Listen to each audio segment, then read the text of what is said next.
I read a fantastic article that they co-wrote called How to Separate Sound Wellness Solutions from Seductive Snake Oil. And I'll make sure I put a link to that in the description.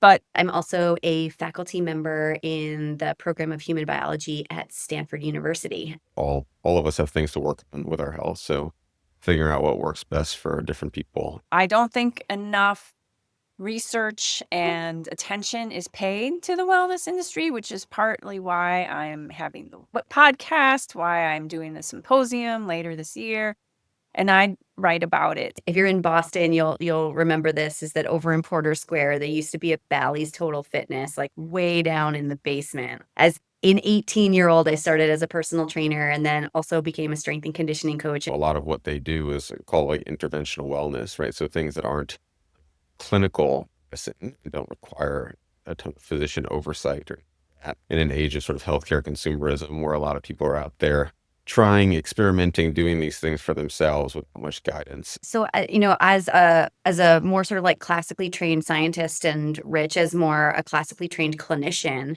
we were really seeing this tension between these worlds in the sense that people are accessing these therapies. And if we think about Restore, we know that they're safe, but it's not written in the literature. And this comes to this tension between these two worlds because getting funding for these kinds of interventions, people kind of see it as frivolous. Like, why would we study cryotherapy? I am not coming in to rubber stamp your therapies, right? Like, we're going to investigate these therapies. I am going to do some good, high quality science, and you need to be ready and prepared to take the data as it comes out. Traditional academia, they're not studying these things. And yet at the same time, real humans, consumers, patients are seeking them out, and we need to understand exactly what they're doing. Like, I actually really do see the glass as half full all the time.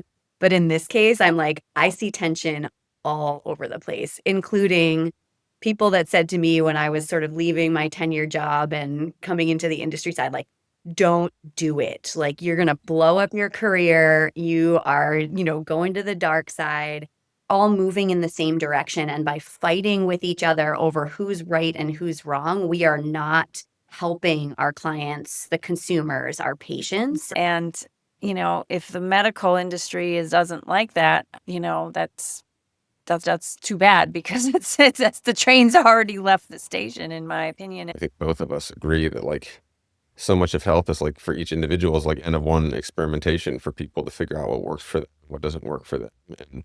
And who knows why certain things work and they don't work for other people. I think that takes a lot of like humility for a practitioner to do that and willingness to sort of, let's see what happens. Most patients will not disclose to their practitioners that they are taking supplements because they're afraid that their clinician is going to say, that's dumb, it doesn't work. Well, isn't hiding supplements that you might be taking from your physician also clinically dangerous? I mean, couldn't it pose some clinical repercussions if, you're prescribed a drug that maybe has an adverse reaction with a supplement that you're taking?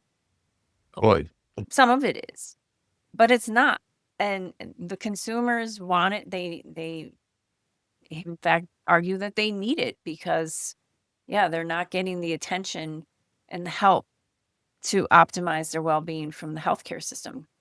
The new emerging wellness industry, which, by the way, is eclipsing healthcare from a financial perspective. We see that industry is going to be worth significantly more. I believe the data is by 2030 than traditional healthcare. They're making a lot of money on that side of the equation. the truth often lies probably in the middle somewhere, right? And that's uncomfortable for a lot of folks. Like black and white's a bit easier most of the time for our brains. Yeah, the truth is somewhere in the middle, and we have to, on both sides, be open to looking at the potential benefits and risks on each.